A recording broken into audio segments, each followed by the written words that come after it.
என்னடா இன்னைக்கு எந்திரிக்கும் போதே ரொம்ப போர் அடிக்குது அப்படின்னு ரொம்ப யோசித்தேன். சரி இந்த இப்படியே இருந்தோம்னா 12 மணி வரைக்கும் அப்படியே உட்காந்துருந்தேன். எனக்கு ஒரு மூடே வராது, சமைக்க மூடு வராது, பசிக்குள்ள எப்படின்னாலும். அதனால சண்டே வேறு. சரி நான் என் சிஸ்டருக்கு ஃபோன் பண்ணேன், அம்மா நான் அங்கே வரட்டுமா அப்படின்னு. நீங்கள் இங்கே வரக்கூறீங்களா அப்படின்னா எனக்கு இன்றைக்கி எனக்கு பிரியாணி வச்சு கொடுங்க அப்படின்னா. அவள் வெஜிடேரியன் தான், மஷ்ரூம் பிரியாணி வச்சு கொடுங்க அப்படின்னா. நான் என்னடா போர் சண்டே நம்மளை சரி இதுவும் இன்ட்ரெஸ்டிங்காக இருக்குமே அப்படின்னு நினச்சிட்டு கிளம்பிட்டு எல்லாம் எடுத்து வச்சுட்டு இப்போ ரெடி ஆகிட்டு வண்டியில் தூக்கி வச்சுட்டு கிளம்ப வேண்டியதுதான். அதுக்கு முன்னாடி அவள் போகிற தடவையே சொல்லியிருந்தா, ஏக்கா எனக்கு இப்படி காலியாக போச்சு அப்படின்னா.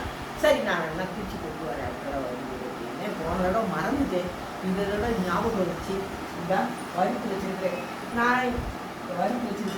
இதை இப்போ போட்டுட்டு எடுத்துகிட்டு போக வேண்டியதான். சரி இன்றைக்கி அவங்க ஸ்பெஷலாக சிஸ்டர்ஸ் எங்கள் அக்காவையும் வர சொல்லியிருக்கேன். எங்கள் அக்கா பொண்ணு எல்லாரையும் வர சொல்லியிருக்கே.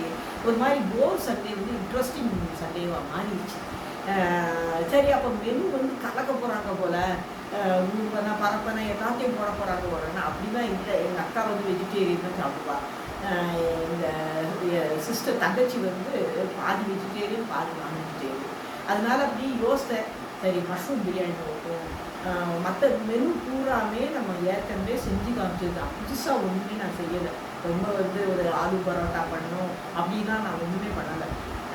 பிரியாணி, ஒரு கிளி முட்டை, ஒரு ரைத்தா பண்ணி, ஒரு கட்லெட் போட்டு, சிக்கன் போகிற வழியில் சிக்கனை வாங்கிட்டு போகிறாங்க. சின்ன பிள்ளைங்க ரெண்டு வர்றாங்க, அவங்களுக்கு தான் ஒரு சிக்கன் சுக்கா மாதிரி வச்சு கொடுக்குறாங்க அப்படின்னு யோசிச்சிருக்கேன். இது எப்படி வந்து சக்ஸஸ்ஃபுல்லாக இருக்கும். இப்போயே மணி 10 ஆயிடுச்சு. இனி நான் போய் அவள் வீட்டில் லேண்ட் ஆகி அவளுடைய கிச்சனை காமிக்கிறேன். பழைய காலத்து கிச்சன் ரொம்ப நான் வெரி இன்ட்ரெஸ்டிங். அந்த கிச்சன் தான் நீங்கள் பாருங்கள். அந்த இடத்துல வச்சு நீங்கள் சமைக்க போகிறேன். அதுதான் எனக்கு இன்ட்ரெஸ்டிங். அதை விட மத்தியானம் நாங்கள் எல்லோரும் சேர்ந்து சாப்பிட்டோம். அது ரொம்ப இன்ட்ரெஸ்டிங். பொடி ரெடி ஆயிடுச்சு. இன்னும் கொஞ்சம் ஆறட்டும். ஆறுனதும் இந்த டப்பாவில் எடுத்து வச்சுட்டு அதுக்குள்ளே மற்ற ஜாமான்லாம் எடுத்து வண்டியில் ஏற்றிட்டேன்னா இது அதுக்குள்ளே ஆறிடும். இதுக்குள்ளே ஏற்றி இதில் எவ்வளவு காணுதோ அவ்வளோதான் கொண்டு போக போகிறேன். மிச்சத்தை நான் வச்சுக்கிறேன். அம்மா உனக்கு இது இட்லி பிடி குடிச்சிட்டேன் பார்த்தியா? வாசம் வாங்கணும்னு பார்த்தியா? பார்த்தேன், நல்லா இருந்தது, சூப்பராக இருந்தது. இதுதான் வந்து என் தங்கச்சியோட கிச்சன்னா. இது வந்து அவங்க வீடு ரொம்ப கிட்டத்தட்ட ஒரு 60 வருஷத்துக்கு முன்னாடி கட்டின வீடு. அந்த கிச்சனை வந்து அவள் ஒன்றுமே மாற்றவே இல்லை. அதுதான் வந்து அவளுடைய மாற்றிருக்கா அப்படின்னா இந்த டைல்ஸ் ஒட்டி இருக்கிறா. இந்த திண்டில் வந்து டைல்ஸை ஒட்டி இந்த சிங்க்கு போட்டிருக்காங்க, அவ்வளோதான். 57 கட்டினது. 57லையா? இந்த கிச்சனில் வந்து ஒரு பெரிய விசேஷம். இந்த கபோர்டு எனக்கு ரொம்ப பிடிக்கும். என்னென்னா இந்த அஞ்சரை பெட்டின்னு நம்ம இப்போ தனியாக வாங்குகிறோம்ல, அதை வந்து அவங்க அந்த காலத்தில் வந்து கபோர்ட்லேயே, நீ பக்கத்தில் இருந்து காமி, கபோர்ட்லேயே செஞ்சுருப்பாங்க. ஆனால் அதை ரொம்ப யூஸ் பண்ணலை போல். இந்த ஸ்பூனு இந்த மாதிரி தான் போட்டு வச்சுருக்கிறா. பட் இது வந்து அஞ்சரை பெட்டியாக அவங்க வந்து பிளான் பண்ணி கட்டியிருக்கிறாங்க அவங்க மாமியார். இப்போ மற்றபடி சிம்பிள் இதுதான் கபோர்டு. இங்கே ஒரு சின்ன இதை வந்து நல்லா நீட்டாக வச்சுருப்பா. நான் நிறைய ஜாமான் வச்சுருப்பேன் கசகசன்னு. அவள் அப்படி கிடையாது. இந்த வீடு பழைய காலத்து வீடுனாலும் ரொம்ப யோசித்து கட்டியிருப்பாங்க. வீட்டில் ஒரு பகுதியுமே வந்து ஜாமானை வைக்கிறதுக்கு இடம் அதெல்லாம் ரொம்ப யோசித்து அவங்க மாமியார் பொறுமையாக பிளான் பண்ணி கட்டியிருப்பாங்கன்னு நினைக்கிறேன். இவளுக்கு அது நல்லா யூஸ் ஆகிக்கிடுது. இவளுக்கு தகுந்த மாதிரி அந்த வீடை நல்லா மாடிஃபை பண்ணுறதுங்க. அந்த டைல்ஸ் ஒன்று ஒட்டியிருப்பாள். மற்றபடி அவளுக்கு இந்த கிச்சன் கம்ஃபர்டபுளாக ஆகி போச்சு. நான் நிறையா தடவை இந்த கிச்சன் இந்த வேலை பார்த்துருக்குறேன். இருந்தால் கூட இன்றைக்கி வந்து உங்களோட ஷேர் பண்ணி குக் பண்ணுறதுங்கிறது வந்து ரொம்ப எனக்கு இன்ட்ரெஸ்டிங்காக இருக்குது. சரி, நான் இந்த ஜாமான்லாம் கொண்டு வந்து வச்சுட்டேன். பிரியாணிக்கு மஷ்ரூம் வச்சுருக்கிறேன். சிக்கனை வந்து மேரினேட் பண்ண போகிறேன். ரைத்தாவுக்கு வந்து வெள்ளரிக்காய், கேரட்டு, ஆனியன் எல்லாம் போட போகிறேன். அப்புறம் இஞ்சி பூண்டு. இதுதான் வந்து டெசர்ட்டுக்கு மாம்பழம். இது முட்டை வந்து பாயில் பண்ணி கொண்டு வந்திருக்கேன். உருளைக்கிழங்கு கட்லெட்டு எங்கள் அக்கா பொண்ணுக்கு ரொம்ப பிடிக்கும், அவளுக்காகத்தான் இது ஸ்பெஷலாக இது பண்ணியிருக்கிறேன். அதுக்கு ப்ரெட் க்ரம்ஸு கடலை மாவு எல்லாம் கொண்டு வந்திருக்கிறேன். இந்த இப்போ வேலையை ஆரம்பிக்க வரை எங்கள் அக்காவுக்காக கத்திரிக்காய் புளிக்குழம்பு, இந்த கத்திரிக்காய் ரொம்ப டேஸ்ட்டாக இருக்கும், அதனால் வைக்கலாம்னு நினச்சிருக்கிறேன். இப்போ தான் வேலையை ஆரம்பிக்க போகிறேன், எப்போ முடிக்க போகிறேன்னு தெரியாது. முடித்ததும் நான் வேலை பார்த்துட்டு இருக்கும்போது என் தங்கச்சி அப்பப்போ ஷூட்டிங் எடுப்பாள், அந்த நேரத்தில் உங்ககிட்ட நான் பேசுகிறேன். எங்கள் சிஸ்டர்ஸ் எல்லாருமே இன்னொரு அக்கா இருக்காங்க, அவங்க வந்து இன்னைக்கு வரல, அவங்க நேற்று தான் ஊர்லேருந்து வந்ததுனால அவங்க வரல. இன்னைக்கு வந்து அவன் நான் ஒரு வேலையும் பண்ணாத, நீ பக்கத்தில் இருக்கா, என்னை பேசிக்கிட்டே இருக்கா அப்படின்னு சொன்னேன். இல்லை நான் ஹெல்ப் பண்ணுறேன்னு சொல்லிட்டு இந்த பாருங்க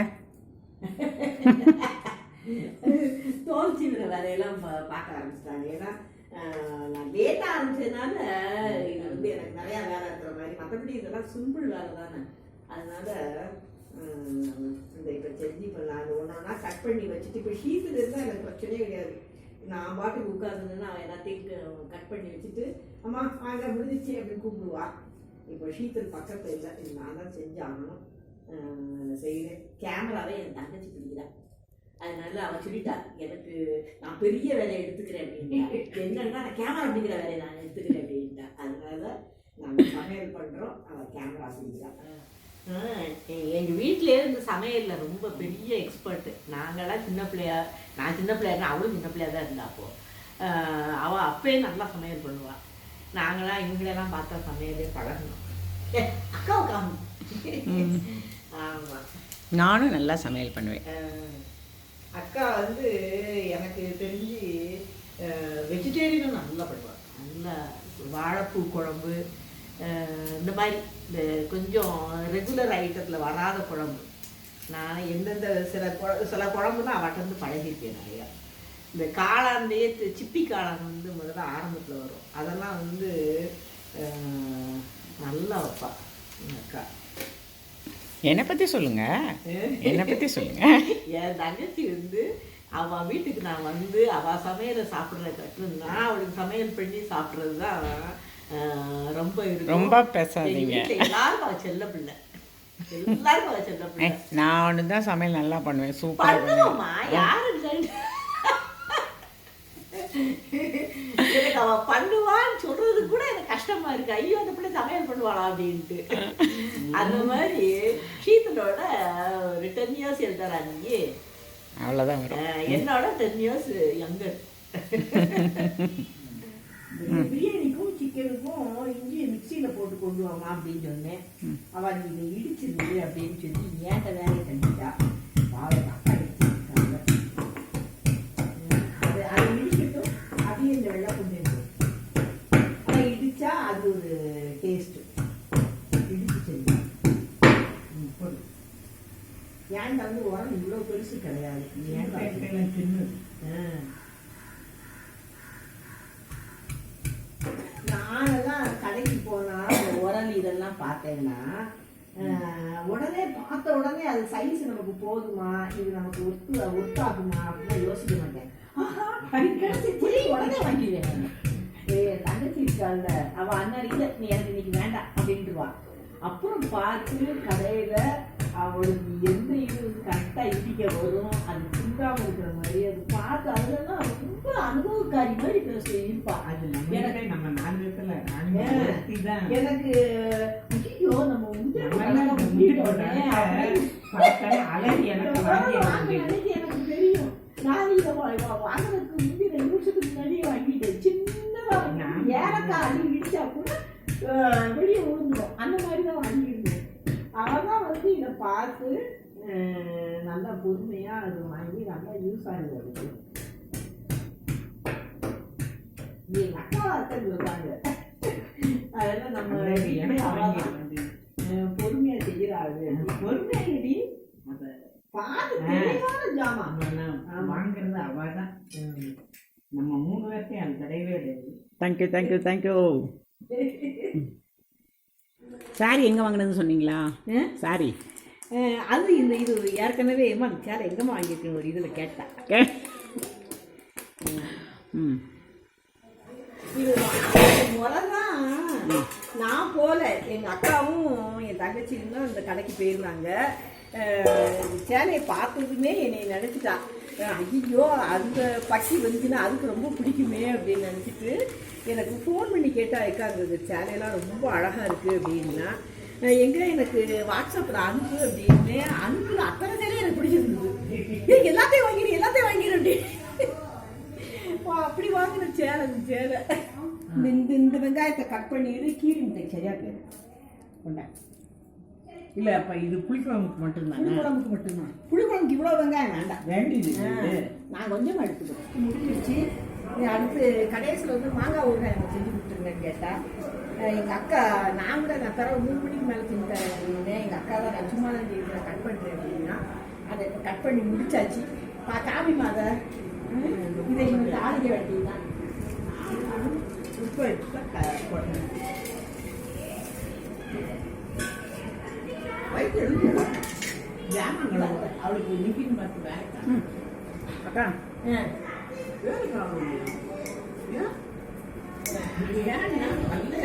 எங்க மூத்தாக்கா எங்க சமையல்ல வந்து அகரம் முதல் எழுத்து.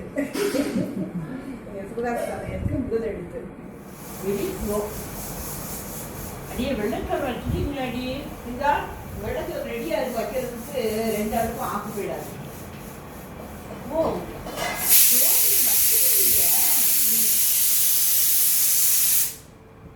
ரெடி ஆயிடுச்சா? அதை இறங்கி போட்டு சோற வைங்க. ஒரு சத்தம் வந்துருக்கு, ஆனால் ஒரு சத்தத்துக்கே நல்லா பழமாக இருக்கு.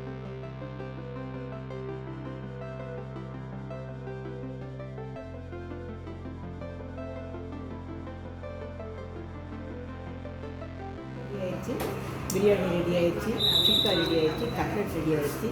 ராய்க்காவில் வந்து நான் குக்கும்பர், கேரட்டு, வெங்காயம் மேக்ஸிமம் சின்ன பிள்ளைகள் எல்லாரையும் சாப்பிடணுங்கிறதுக்காக எல்லா காய்கறியும் போட்டிருக்கேன். இது தயிர் சாதத்துக்கு புளிக்குழம்பு, கத்திரிக்காய் முருங்கைக்காய் புளிக்குழம்பு, கீரி முட்டை எல்லாம் ரெடி ஆயிடுச்சு. நான் இப்போ பிளேட்டிங் பண்ணுறேன்.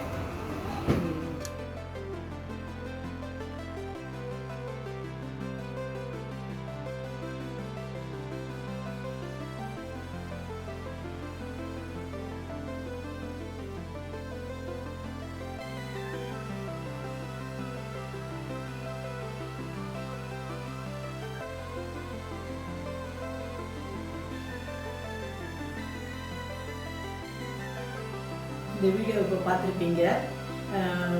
போர் சண்டே வந்து இன்ட்ரெஸ்டிங் சண்டேவாக மாறிடுச்சு. எனக்கு நமக்கு சில சமயம் அப்படி தான் போர் அடிக்கும், வேலை செய்ய போர் அடிக்கும், வெளியே போக போர் அடிக்கும், எதை சாப்பிட கூட போர் அடிக்கும் இல்லையா? அந்த மாதிரி டைமில் நான் என்ன பண்ணுவேன், அப்படியே படுத்துட்டு வயிறு பசிக்குது அப்படிங்கிற நேரத்தில் ஒரு ரசத்தை வச்சு ஒரு துவையல் வச்சு சாப்பிட்டு கம்முன்னு விட்டுருவேன். ஆனால் அன்னைக்கு வந்து எனக்கு இந்த போர் இப்படி வச்சுருக்கக்கூடாது, நமக்கு சமையல் பண்ண நம்மளை நம்பி ஒரு ஜீவன் வேறு இருக்குது, அவருக்கு வேறு சாப்பாடு ஆக்கணும். நமக்கு போர் அடிக்குதுங்கிறதுக்காக அவரையும் நம்ம இது பண்ணிடக்கூடாது. அவர் காலையில் எழுந்திரிச்சு வாக்கிங் கிளம்பிட்டார். நான் பார்த்தேன் இதெல்லாம் வேலைக்கு ஆகாது அப்படின்னு சொல்லிட்டு என் சிஸ்டருக்கு ஃபோன் பண்ணேன். அவள் வந்து நீங்கள் வரீங்களா, அப்புறம் எனக்கு நீங்கள் நீ குக் பண்ணி கொடுங்க அப்படின்னா. சரி, அவள் எப்போவுமே அப்படி தான். என்னோடய சிஸ்டர் வந்து நான் ஏற்கனவே சொல்லியிருக்கேன், அவன் என்னோட 10 இயர்ஸ் சின்ன பொண்ணு. அவள் கேட்கத்தான் செய்யணும், நான் உடனே செஞ்சு கொடுத்துருவேன். நேற்றுக்கு இவ்வளோ ஷெட்யூல்லையும் மாங்காய் வாங்கி கொண்டு வந்து கொடுத்துட்டு எனக்கு மாங்காய் ஒரு வச்சுட்டு போங்க அப்படின்ட்டா. இதெல்லாம் வந்து நமக்கு வந்து போர் அடிக்குது அப்படிங்கிறாங்க. அது வந்து ஒரு சேஞ்ச் ஆஃப் ஒர்க்கு வந்து சில சமயம் வந்து நமக்கு வந்து ஒரு சுறுசுறுப்பை கொடுக்கும், சந்தோஷத்தை கொடுக்கும். அதுவும் நம்ம வந்து நம்ம கூட பிறந்தவங்களை பார்க்கும்போது கூட கொஞ்சம் சந்தோஷமாக இருக்கும். எங்கள் அக்கா வேற வந்திருந்தா, எங்கள் அக்கா பொண்ணு வேற வந்திருந்தா. வீடே கலகலப்பாகி ஒரு கல்யாண வீடு கெட்டப்பில் என் தங்கச்சி மருமகா பேரன் எல்லோரும் இருந்ததுனால ரொம்ப ஜாலியாகிடுச்சு. எங்கள் அக்காவுடைய எனக்கு வந்து எங்கள் அக்கா சொல்லியிருந்தாங்க ஒரு வார்த்தை. என்ன சொன்னாங்க, நீ சொல்லியிருந்தீங்கன்னா அக்கா ஏதாவது குக் பண்ணுவேல அப்படின்னு சொல்லியிருந்தாங்க. அச்சுச்சோ நம்ம அப்படி பண்ணலையோ அப்படின்னு நினச்சேன் நான். சில சமயம் வந்து எங்கள் டைரக்டர் அம்மா வந்து சில ஸ்கிரிப்ட் கொடுப்பாங்கம்மா இப்படி பேசுங்கம்மா அப்படிம்பாங்க. ஏன்னா நான் வந்து நானாக பேசினா ஃப்ளூயண்ட்டாக பேசியிருந்தேன். அவள் பேசினான்னு அவள் சொல்லி இது பண்ணான்னா கொஞ்சம் அப்படியே என்ன ஷீத்தல் பேசணும் அப்படின்னு கேட்டு போயிருந்தாங்க. நேத்திக்கு வந்து நாங்களாக பேசணும், கச்சா முச்சான்னு பேசணும். என்ன அப்படின்னா, வழக்கமாக வந்து ஷீத்தல் தான் என்னுடைய கால்ஷீட்டுக்கு வந்து விரட்டிக்கிட்டே வருவா. அம்மா நீங்கள் தூங்க போகிறதுக்கு முன்னாடி இதை எடுத்துருவோம், அம்மா இதை ஃபினிஷ் பண்ணிடுவோம், இன்னும் இன்னும் 2 இதுக்கு இன்ட்ரோ நீங்கள் கொடுக்கவே இல்லை அப்படின்னு என்னை சொல்லுவா. எனக்கு நேற்று வித்தியாசமாக நான் வந்து கேமராவுக்காக கால்ஷீட் கேட்டுட்டு என் தங்கச்சி பின்னாடியே சுற்றுனேன். ராணிமா இதை எடுத்துருவோம் அப்படின்னு சொல்லி. சில சமயம் அவளுக்கு வந்து வெளியே யாராவது வந்திருப்பாங்க, அந்த நேரத்தில் வந்து அந்த குக் பண்ணுற டைம்லாம் எனக்கு அவளுடைய கால்ஷீட் கிடைக்கல. அதுதான் வந்து கஷ்டம். எனக்கு அது வித்தியாசமான அனுபவமாக இருந்தது. நேற்றுக்கு வந்து ஃபினிஷிங் கூட பண்ண முடியல என்னால். அங்கே வச்சு வந்து நான் வந்திருக்கேன்னு சொல்லிட்டு நிறையா பேர் வந்து என்னை பார்க்குறதுக்கு வந்துட்டாங்க. எங்கள் அண்ணா பிள்ளைங்கள்லாம் வந்துட்டாங்க. நான் அவங்களோட எல்லாம் கலகலப்பாக இருந்ததுனால ஃபினிஷ் பண்ணணும்னு நினச்சிக்கிட்டு இருந்தது. சரி நாளைக்கு காலையில் வேணால் பண்ணிவிடுவோம் அப்படின்னு சொல்லிட்டு வந்துட்டேன். அந்த அளவுக்கு கால்ஷீட்டுக்கு நான் இறங்கி போய் ஆள் தேடுற மாதிரி இருந்தது. இடையிலலாம் எங்கள் அக்கா பேத்தி வந்து எடுத்தா. அதுதான் வந்து ரொம்ப வித்தியாசமான அனுபவமாக இருந்தது எனக்கு. அதாவது நம்ம ஷூட்டிங் எடுக்கிறது வந்து ரெகுலர் தான். இதுக்கு அடுத்து இப்படி எடுக்கணும் எல்லாம் தெரியும். நம்ம சமையல் வந்து ஏற்கனவே நம்ம செஞ்சு காமிச்சது தான். ஆனால் நான் வந்து ஃபுல் எபிசோடு நானே டைரக்ட் பண்ணி நானே இது பண்ணது வந்து மிகப்பெரிய ஒரு வித்தியாசமான அனுபவமாக இருந்தது. எனக்கு ஷீத்தல் இல்லாமல் நானாக செஞ்சது வந்து வித்தியாசமான அனுபவம். என் சிஸ்டர்ஸ் வந்து கூட இதுக்கு இடையில வந்து என் சிஸ்டர்ஸ் எல்லோரும் நாங்கள் ஒன்றா இருந்து எங்கள் பெரிய அக்கா கடைசியில் வந்தாங்க. நீ முதல்லே கூப்பிட்டுருந்துருக்கலாம்ல, அக்காவும் வந்திருப்பேன்ல, வந்து நானும் எனக்காவது ஒன்று குக் பண்ணியிருந்திருப்பேன்ல அப்படின்னு சொல்லி சொன்னாங்க. எனக்கு அதெல்லாம் ரொம்ப ஹாப்பியான ஒரு சந்தோஷமான ஒரு அனுபவம். இந்த அனுபவத்தை வந்து நான் உங்கள்கிட்ட ஷேர் பண்ணதில் ரொம்ப எனக்கு சந்தோஷமாக இருக்குது. இது உங்களுக்கு பிடிச்சிருந்ததுன்னா எனக்கு பின்னாடி கமெண்ட்டில் வந்து கமெண்ட் போடுங்க. ஆண்டி ரொம்ப நல்லா இருந்தது அப்படின்னு சொல்லி இது பண்ணுங்கள். இன்னும் ஒரு ட்ரெஸ்ஸிங் டேபிளை வந்து நம்மகிட்ட காமிக்கலை. என் சிஸ்டர் வீட்டில் இருந்தது. அதுவுமே அவங்க பழைய அவங்க மாமியார் காலத்து ஜாமான். அதை காமிக்காமல் விட்டுட்டோமேன்னு எனக்கு ரொம்ப வருத்தம். ஏன்னு கேட்டால் அது வந்து மேலே கொஞ்சம் ஜாமான் அப்படி போட்டு வச்சுருந்தா, இன்னொரு தடவை எடுத்துக்கிடலாம் அப்படின்னு அவர் சொன்னான். அதனால நான் வந்துட்டேன். நான் அது ஒன்று தான் மனக்குறை, மற்றபடி நல்லா இருந்தது. இந்த வீடியோ உங்களுக்கு பிடிச்சிருந்ததுன்னா எனக்கு கமெண்ட் போடுங்க. நன்றி, வணக்கம்.